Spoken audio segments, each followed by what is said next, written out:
Welcome to episode 8 of Simon Says for Leyton House. Today we're going to be working with colour correction. Colour correction, we're going lighter in this episode. So we're going to give it a bit of a commercial element. We know that clients come to the salons with these problems and we can fix them. It comes down to a time frame as well. So we're going to work as commercially as possible, but we're going to show you some technical ways to going lighter using a colour correction technique. Come on in.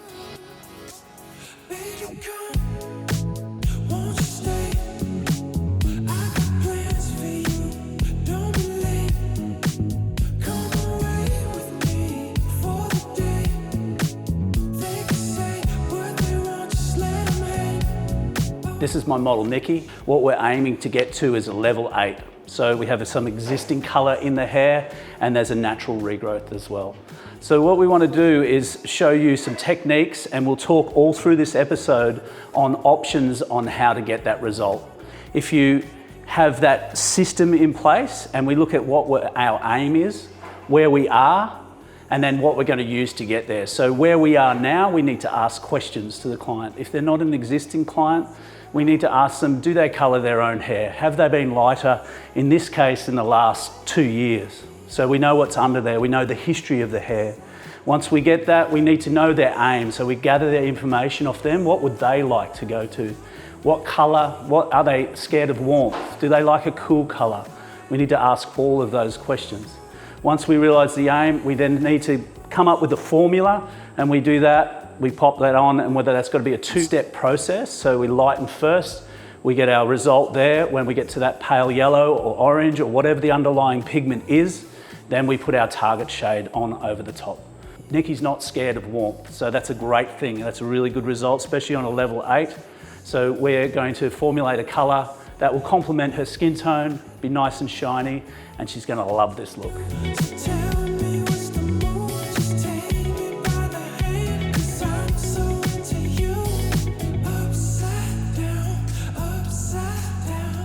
Okay, with Nikki's hair, what we want to do is start with really clean sections. The neater we work, the cleaner result we'll get. What we need to do is determine what we have. We have a natural base of 5. There is a regrowth of about 1 inch. The hair on the ends is artificially coloured, and it is probably a level 5, and it's warm. So grey hair, it's important to know how much grey hair is there. There's not much at all. You can count them on one hand, so we don't need to worry about that today as we're lightening the hair. The porosity of the hair, yeah, it's a medium textured hair, but at the ends where it is coloured and it needs a bit of a haircut, which is we're going to do today, it is more porous toward the ends. So it's important to take that into account. We don't want to have any surprises, and I think it's really important to ask your client questions like, have you ever coloured your hair? You'll get an honest answer out of yes or no. If you say, have you coloured your hair in the last year? They might go, oh no, but they did put something on. So it's really important to sort of break that down and know the hair history, and then determine that with the porosity, and then that will help you get your colour. Our target shade is a level 8. With that, there are no promises in colour correction. We've got to keep that really clear. We're aiming for this. This is our aim. So we don't know what is underneath here. And then once we get the colour on for the first 20 minutes, we're going to see where we're going to get with it. So it's important to be really honest with the client and basically give them a goal. Yes, we're aiming for this. We could break that down and do it in 2 or 3 appointments if we wanted to. We could tell them that, or we could go for it like we are today. We're going to do it in one process. So let's get cracking, get some colour on. What I want to do is put the colour on that coloured area, not on the regrowth, not on the heat bands. I'm going to keep away from that. It's a 2-step process. So I'm going to work in fine sections. I'm going to mix plenty of product, and I'm going to use plenty of product. It's important though to do it in batches. So keep fresh batches of colour going all the way through the process. So here we go. We've got Alpine Blonder 7 and 1 to 2 mix with 6%. So that's on the mid-lengths and ends of the hair. I'm going to get that on first.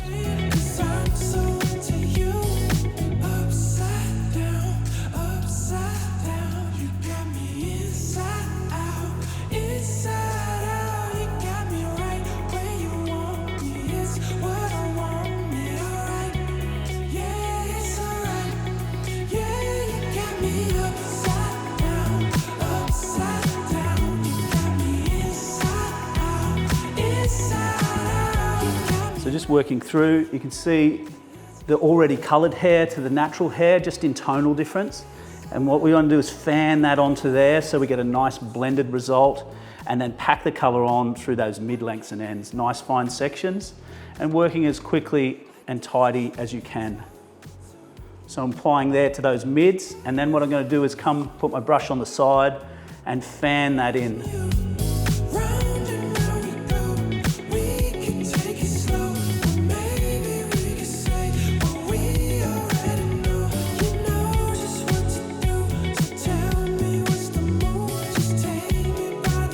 Let's talk about underlying pigment. We're going for a level 8 result today. So the underlying pigment of an 8 is yellow. So that's what we're looking for with this. Now, lightening with powder, it's up to a 50 minute, so up to 50-minute development time. It's really important to visually connect with this as much as possible. I say every 5 to 10 minutes, have a look at your colour, watch it process. It's not something you want to walk away from. But what we're aiming for is a yellow.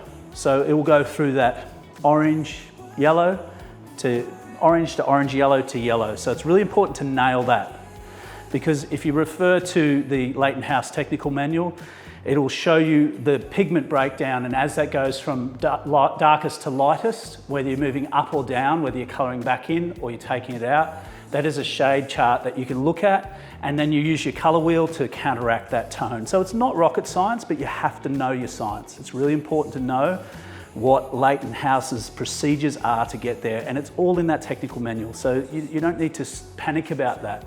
Just take each step and work through it, but don't take it off too early. We want to work through that and make sure we got a nice, even result. So again, be really liberal with your application. Don't be stingy with this. Get it on. Work it through the hair and then fade it back into that root colour.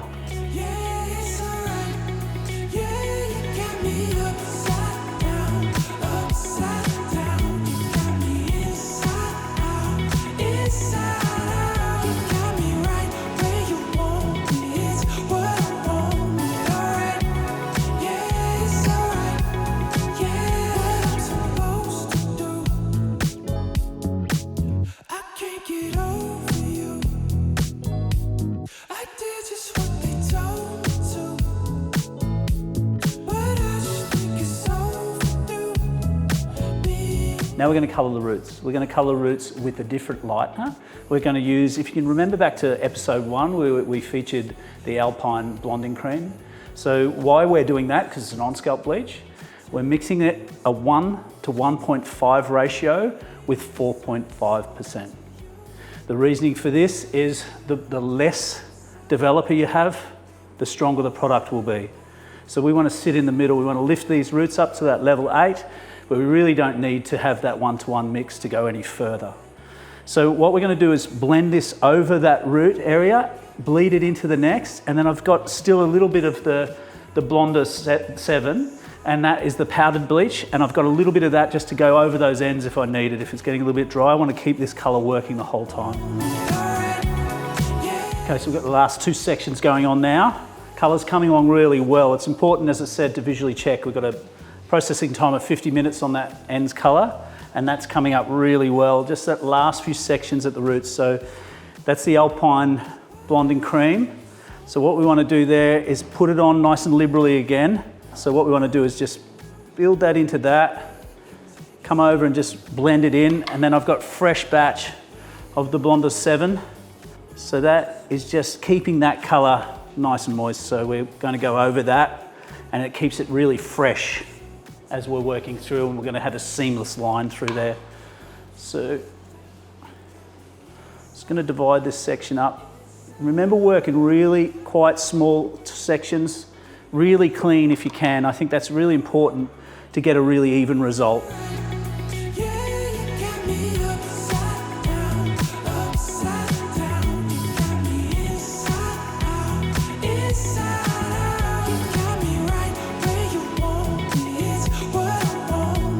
Going to have a little look at the hair now and see how it's progressing. Remember, every 5 to 10 minutes, have a little look and see how it is going.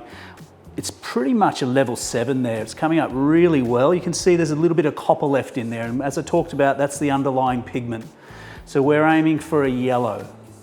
So we're very, very close. The condition of the hair is beautiful, by the way. There's lots of strength in that. So it's been a really nice, progressive process. Really happy with that old color coming out. It's nice and clean, you can see that, but there's just a little bit of copper in it. So let's just process a little longer and come back in 5 minutes.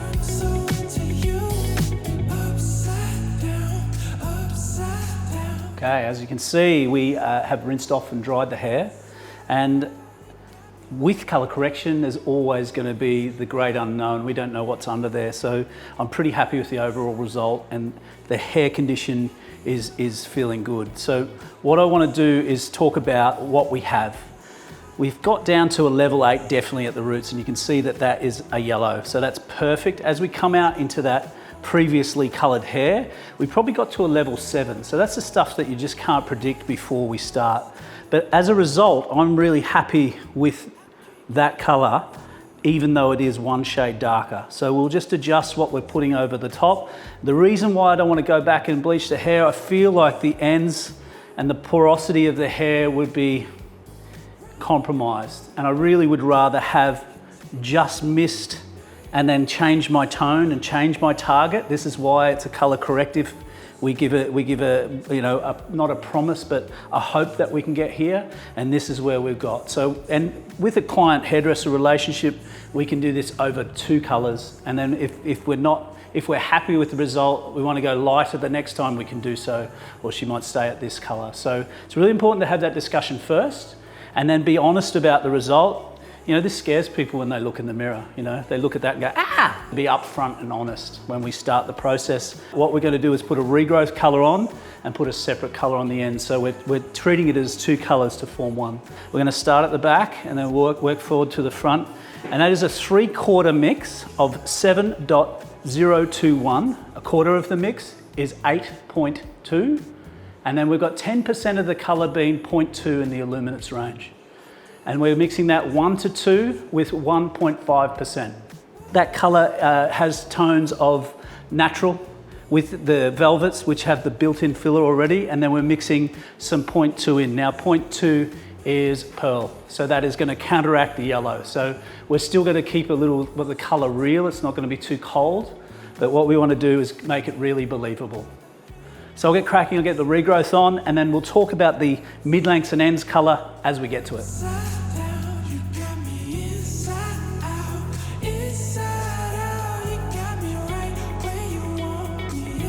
Come to putting the colour on the ends. So we've got another formula for the ends, but first I'm going to use a porosity filler for the ends. That evens up the porosity, which gives us an even result.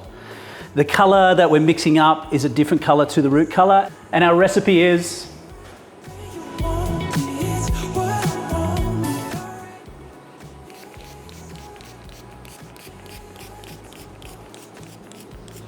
okay, we're going to do some styling now. This is our finished result. Colour's looking amazing. We won't really see it until it's dry, when we see its true nature, but it's looking fantastic. It's lightened up a treat. The hair condition feels great. I'm going to style it with some control cream. So control cream is a great all-round product. The hair tends to get a little bit flyaway, so it's going to help control that, exactly what the name is. So I'm going to put that through, I'm going to comb it through first. I meticulously get my product on every hair rather than a lot on some. Simon Says top tip control cream contains heat activated technology, which obviously reacts to your blow dryer heat, controls the hair and helps maintain your style. I love starting a blow dry with a flat brush, and no better brush than the Fuzz Fighter. It helps control the hair. When we move into the round brushes, great for that big voluminous blow dry. It just gets a little bit of control on the hair and does fight the fuzz. So I think your tool of choice is a really important thing. But I want to wrap dry the hair, so to do that I'm literally pushing the hair backwards and then I'll push it forward, just wrapping it around the head. What that does is it concentrates the dryer on the roots, it gives it some direction and lifts the hair off the scalp.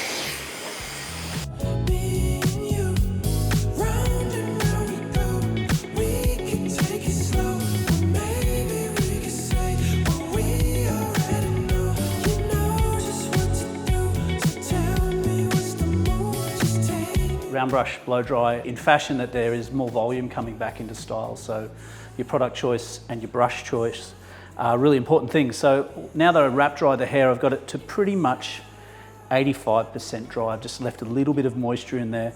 When hair is a little bit fuzzy or flyaway, I like to do that. I get the brush through easier. What I'm going to do is get some volume in the hair and put a bit of bend in it.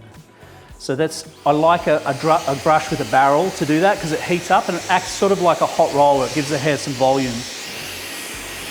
So quite a large section, but still a neat section. And I just add heat and slowly move through the hair. Then I'll wrap those ends up and heat that up. So it's heating up the barrel of the brush at the same time as drying the hair, and that has a bit of a setting agent on the hair.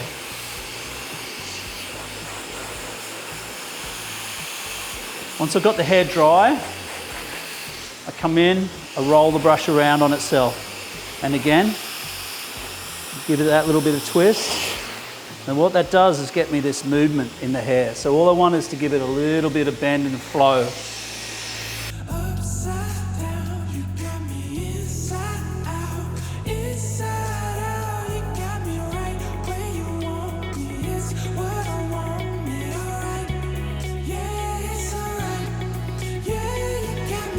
Simon says top tip when blow drying or styling hair, to get a little bit of body and bounce in the hair.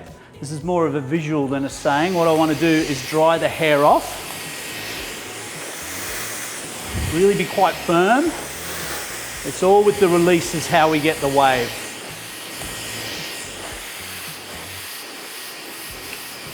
So tuck those ends in and then just keep rolling it out.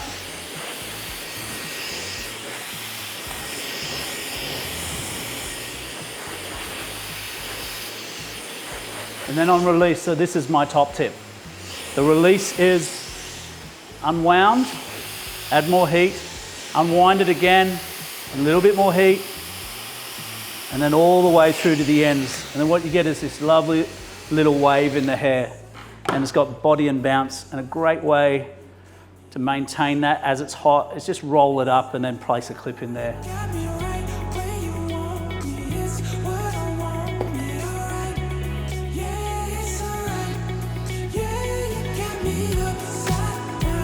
Just like that.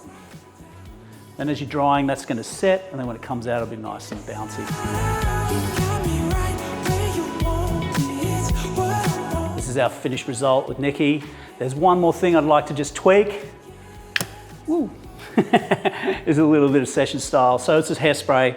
I just want to just give it a little bit of a finish, but I'm really happy with the volume in the finish. Just a light spritz all the way around. And then just going over those hairs just to sort of pick them up a little bit, and no flyaways, just finish it off. So as a result, really 100% happy. It's blended, it's a lot lighter. We remember we're a level 5, so we've come back to a level 7, 8, and I said, you know, that's what we're aiming for, and that's what we got. So as I said, color correction is something that is quite complex, but if you stick to the rules, we have all that information in the technical manual. So if you go back and you refer to that, trust it works, okay? And then, you know, as hairdressers, we just need to make it a commercial reality. How's it gonna fit into your time frame? Thanks for watching this episode. We're really happy with Nikki's result, as she is as well. So see you in the next episode. Thank you.